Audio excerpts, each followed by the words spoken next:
Hey, what's up YouTube? Today I have a new tutorial on the further usage of the Liquify tool and how to make really easy and really cool forum signatures in Photoshop. And in my tutorials, I always try to be simple and clear so you guys can understand it. And yeah, let's get started. So I have this render here that a person uploaded on my site, Alice Shan. And make sure to check out the site. I'm just saying you should register to download free renders. I mean, look at this stuff. And you can also upload your own.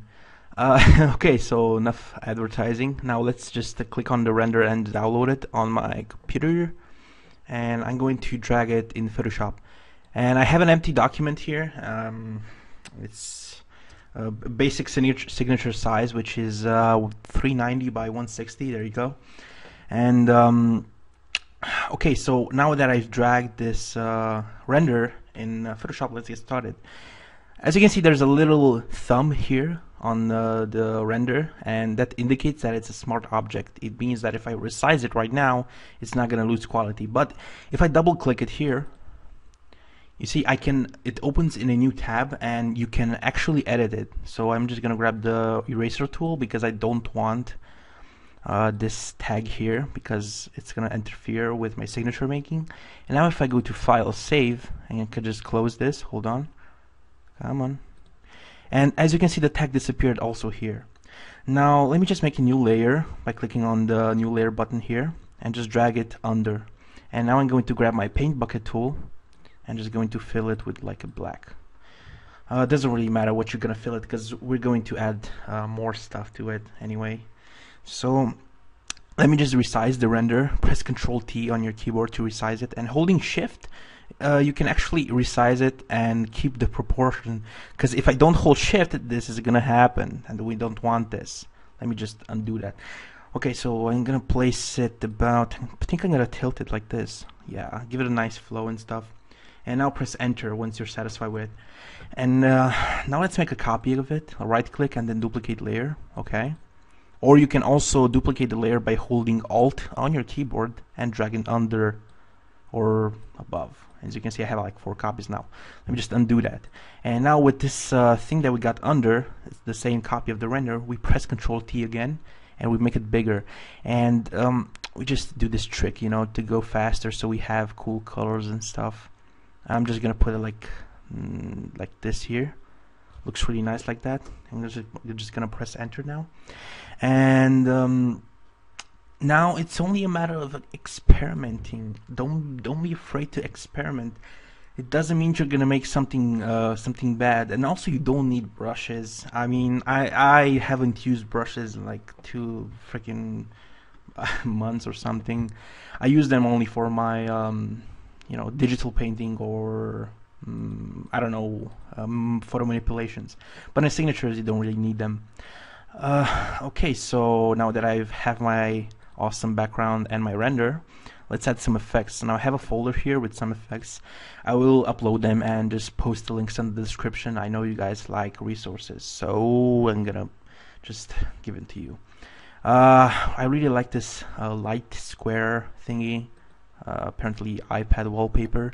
I'm just gonna drag it in Photoshop and just gonna make it like this.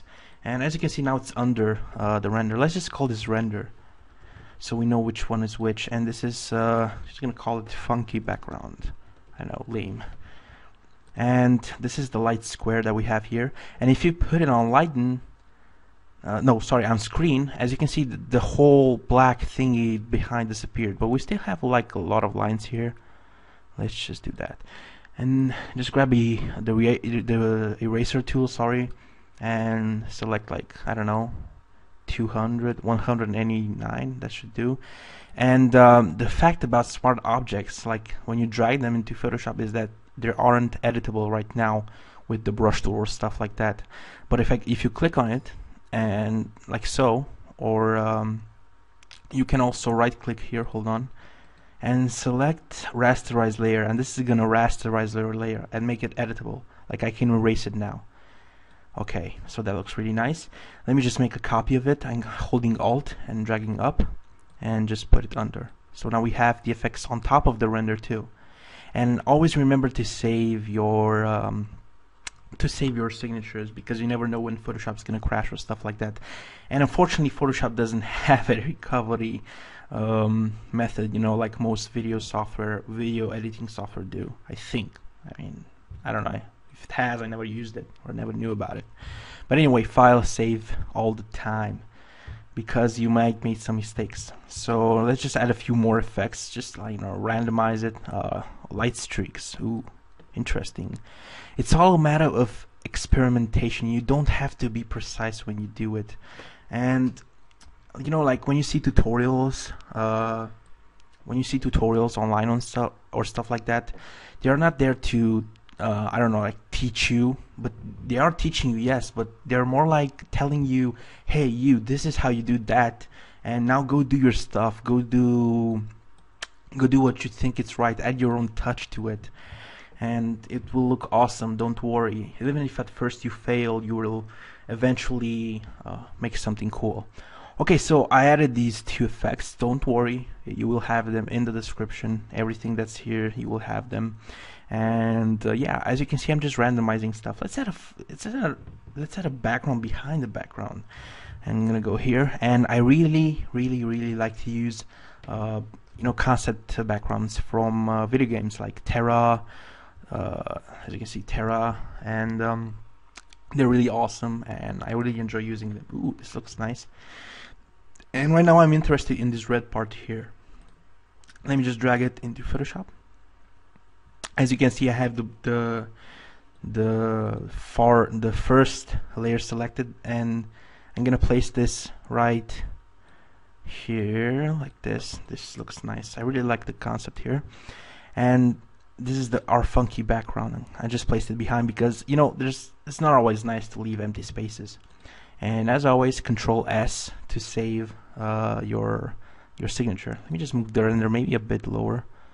Okay, nah, this looks nice. I don't know why I did that. Anyway, let's add a few more effects. Let's see, probably a star. Yeah, ooh, lens flares. I really like to use lens flares in my signatures. Well, actually, I never used them that much, but you know, now I'm into the whole Adobe After Effects thing, and lens flare is a big part there. Let's just put this on screen, and ooh, I'm satisfied with that. Let me just maybe tilt it, you know, so it just goes with the lines. Okay, maybe just a bit more. That looks great. Looks awesome. And another thing you can do is just add a new layer and grab a soft brush. Maybe make it I don't know. Let's say 100, 81 pixel. That looks great. Hardness 0. And just grab a light color, something that's that should be on your signature, like this light blue. Okay, I'm just gonna grab this blue here, CMYK blue, and just gonna click it like on the neck, on the shoulder here, for example. And this is gonna give it some extra lighting. So I'm just gonna put this on color dodge, and check that out. That looks really nice. And now it's really bright, so let's just play around with some curves. So click here on the black and white circle and select curves. And just make like a little S here, like so. And as you can see, it added more detail and more shading to your signature. And now what I really like to do is just to go to the blue thingy here in the curves, and just grab this angle here and just drag this bar here like that, and drag this down like here. And as you can see, it created like a vintage, cool vintage effect. And as always, press Control S on your keyboard. I'm gonna make a new layer. I'm probably gonna make it under the curves, and I'm gonna choose like a bigger brush, like 182. I'm just gonna grab a really black color, just grab black, and just put it like that, and just put it on soft light. Okay, now let's lower the opacity. Now make a copy of it and put it on normal, and now just lower the opacity again. And this is just gonna cover a bit of the signature. Let's just click around more, you know, and just gonna, you know, focus people on the subject, which is the girl, which we want people to look there. And what else can we add? Let's add probably a I don't know, gradient map. Let's go. I really like to use violet and orange and put them on soft light. It's all about this vintage effect. I really like it. Okay, that looks nice. And now let's say we are satisfied how this looks, and I just want to add some with the liquify tool right now. I want to use it, so just make a new layer on top of everything. We go to image, apply image, okay. And now I don't know if you can see the thumbnail here, but the entire signature is on this layer here. So if I hide these, nothing's gonna happen because our signature is all here. So what apply image does basically is just take your whole entire image that you see on the screen and just make it like a screenshot of it in a new layer. Okay, so now let's get to the liquify tool. You go to filter and liquify. And now I have the twirl clockwise tool selected and brush size 76, density 29. You can just pause and copy the settings. And now if I go here, for example, and I can actually twirl. I can twirl these. Look at that, it looks really nice. Probably not a good idea on the head. No, it looks nice. I like it. Okay, here too, and here too maybe a bit, here too, and just like that.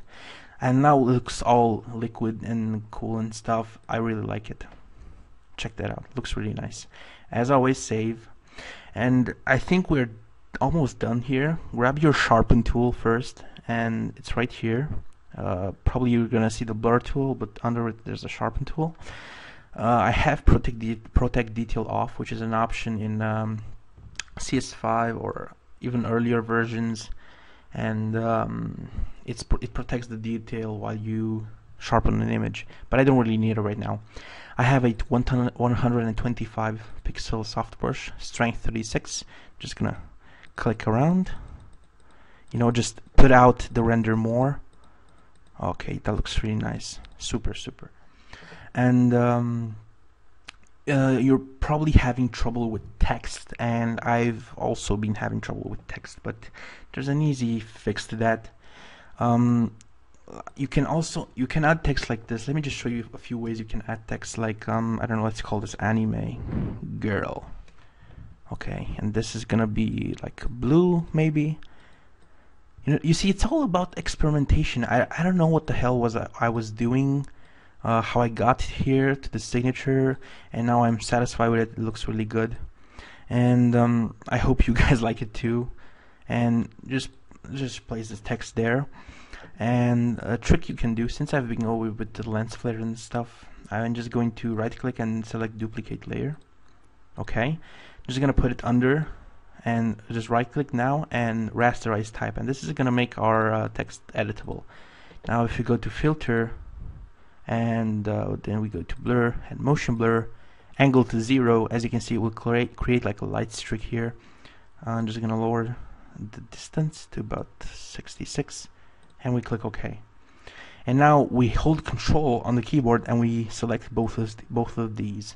It works like the command in Windows where you can select multiple folders by holding the Control button. Okay, so now that we have this here, let's just add a new layer on top. Grab your rectangular marquee tool and just make like a long rectangle here under. And we're gonna put this and we're gonna fill it with our paint bucket tool, and let's just sample a dark color from the signature, like this really dark black, really dark blue, sorry, and we just fill it. Okay, now it's maybe I want like a darker blue so it doesn't really show that much. There we go. Okay, that looks nice. And you can just control and hold Control and select both of these text layers. Just drag it on top of the rectangular layer so it doesn't hide behind it, and just simply drag it here. And oh, let me just make this a bit bigger. Maybe let's just zoom in. Hold if you hold Alt on your keyboard and rotate the mouse wheel, you can zoom in and out. Let me just add this like this and press enter. And now let's zoom in again to the actual pixels. Don't be scared, it's pixelated a bit, but we're gonna fix that. We go to filter, blur, motion blur, and just put the distance higher. and okay, and there you go, you have text, and no one's gonna complain about it because, well, it's not your fault that you don't know where to put it. Some signatures are awesome without text, like this one. I wouldn't really add text, like I would just totally remove it because it looks just good as it is. So I think that's about it for the tutorial. I hope you learned something new, and make sure to subscribe for more. I will be making more of these. Recently I've been really into photo manipulations and stuff, and yeah. um, so I thank you guys for also thank you guys for submitting your signature request by email, because if you don't know, like yesterday or something, I reached, no, the other day, 2 days ago I think, I reached 100 subscribers, and I posted a video that people can request free signatures, the first 10 people, and I've been getting a lot of emails. Thank you. You should have gotten all your signatures by now. I'm pretty sure I emailed each and one of you. I'll make sure to check out my spam folder to make sure I didn't miss anything. I just thought of that right now. I don't know. And yeah, I hope you learned something today. So now, I don't know, comment, rate, and subscribe. Cheers.